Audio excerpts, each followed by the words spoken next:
how's it going? So, we all love forge welding. It's super dramatic, it's exciting, it makes you feel like $1,000,000 when you first manage to pull one off. But a lot of people struggle with it, and I thought a lot of people that have done videos on how to do forge welding. I've done videos on the safety around forge welding, and you get to see people doing it pretty much every episode of Forged in Fire. But the main thing that you hear about is people failing to forge weld, or even if they succeed in forge welding, they'll get delaminations, they'll get inclusions, they'll have all sorts of things go wrong. So one thing you don't really see videos about, and I thought I'd weigh in here, is videos of what's actually happening on a chemical level when you perform a forge weld. And that way you can better understand what's going on, and hopefully knowing that will help improve your own forge welding attempts. Now, you guys know me, I like to think about the why behind things. I've even done videos on it in the past. But I've been wanting to do these series of videos that are shorter, but explaining concepts of what's actually going on a chemical and a molecular level when we're doing things like refining grain structure and all that sort of thing. A bit like that video I did a while back. But I want to do one for forge welding and what's actually happening. Now, I'm going to simplify it into simple English here because that's my style. So if I'm missing any correct metallurgical terms, that's why. So if you were to take two pieces of metal and touch them together, a piece of metal, a piece of steel, is essentially like a crystalline structure. So you would think that putting together two crystalline structures would actually just fuse and stick together, as they should if they were pure crystalline structures. And you think, well, that doesn't work. I can't just touch two pieces of metal together and they'll weld. But actually you can. The only reason that they don't is oxidation.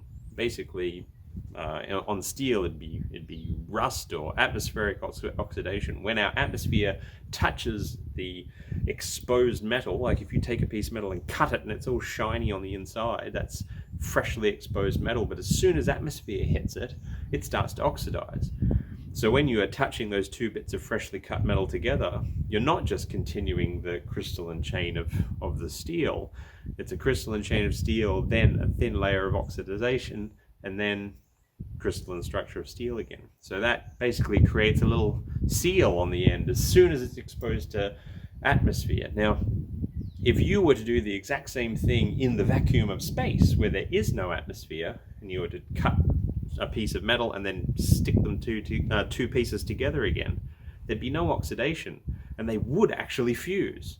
Cold, very cold in space. They'll literally fuse together, and that's all it takes. So what we're doing when we're forge welding is we're overcoming the oxidation that happens. What we're wanting to do if we want to get clean forge welds is more than just that, though. We are wanting the two pieces to stick together flush. In the vacuum of space, just if you were to put it together slightly crooked, it would just weld like that. It's just as soon as it touches, it would weld together. But when we're making something like Damascus, we've got those billets, the pieces of steel stacked together in a billet. What you want to do is get the steel hot enough so that it would undergo what's called plastic deformation. So basically, no matter how smooth you have polished the surfaces of your steel, when you put them together on a microscopic level, there's still little bumps, and those bumps might be touching each other and not actually creating a full flush surface contact between those two bits of steel. So if we get the steel hot enough that it gets to a point of plastic deformation, otherwise known as a really high heat, when we have those two pieces of steel layered together and we hit them with enough force, i.e. a hammer tap, it doesn't take too much force really, we're actually pushing those two pieces together, and all the little bumps and lumps that are in there at a microscopic level squish down and we get maximum surface contact between the two pieces of steel. And that's why it's good to do multiple setting passes, because every pass may leave some little bumps and things. Those little bumps and gaps can lead to cracks and inclusions and delaminations and all sorts of nastiness. So by getting the steel hot enough, we are able to squish it all together and get that plastic deformation happening to maximize the surface area of the contact. But that's not all. We need to remove all oxidation. Now, steel oxidizing turns into scale. And scale's melting temperature, if we want to actually get that to flow out, we need to liquefy it. So we need to find the melting temperature of that scale, which is about the same melting temperature as the steel itself, which is unfortunate. So if we want to liquefy it so that when we squish the layers together, that scale squishes out, we need to do something that will allow the scale to melt off at a lower temperature than it normally would. And that's why we use flux. And the better quality the flux, the lower that melting temperature is for the scale.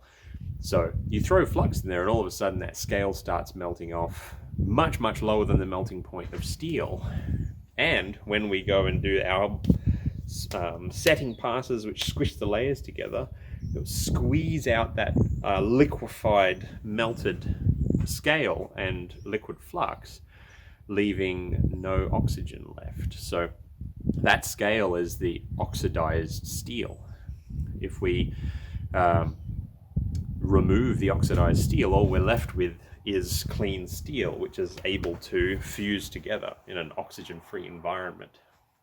And so that's what's actually happening. First, we've got to remove the lumps and bumps, and then we've got to remove the oxygen. And doing this in a hot environment means that we want to have a fuel-rich forge. That's otherwise known as that dragon's breath, where you can see the flames going out. And it's simply, the flames are on the outside of the forge because there's so much fuel in there. There's not enough oxygen coming through the burner to actually burn really avidly inside the forge. It's not until the burning fuel comes out of the door of the forge and mixes with the atmosphere that you actually get the flame. And that's why we see the dragon's breath effect that you want to look for. It shows that you've got a fuel-rich environment in there, because the fuel that is burning is not going to oxidize your metal. It's only the oxygen in their atmosphere that's pulling through that's going to actually do that. So it's why you want to get your forge really, really hot, because you need to be able to liquefy the scale with the use of flux, and you need to make the steel hot enough to have easy plastic deformation. And it's why you want to have a fuel-rich environment, not an oxygen-rich environment, otherwise called a reducing atmosphere. Now, when you go to actually set your weld, this is why you only really need light taps or light presses for your first couple of setting passes on a billet of something like Damascus. Because if you do too much plastic deformation, as you squish down, the layers are going to be squishing outwards, drawing out. And if they're drawing out this way, they're kind of going to be wanting to slide against each other. And if you're too aggressive with that, it basically is going to delaminate and pull itself apart. So your first few passes to actually get those pieces of steel to fuse together only need to be quite light, just little taps in a nice pattern that just starts in the center of the billet and slowly works out to the sides, and that allows the flux and the liquefied scale in the core to squish out and fly out the sides. And that's how you get a clean weld. So hopefully that helps you understand a little bit of what's actually going on when you do a forge weld. And with that understanding, you may actually be able to have better luck doing forge welds yourself. Anyway, hopefully that has been enlightening for you. It's one of those aha moments when you figure out how to forge weld, but if you're struggling with it, keep at it. And keep in mind those things that we talked about, and you will get it. Eventually it'll just get to a point where you can just forge weld and you're very confident doing it. So it's just persistence and practice, and you'll get there. Anyway, catch you guys on the next video. See you.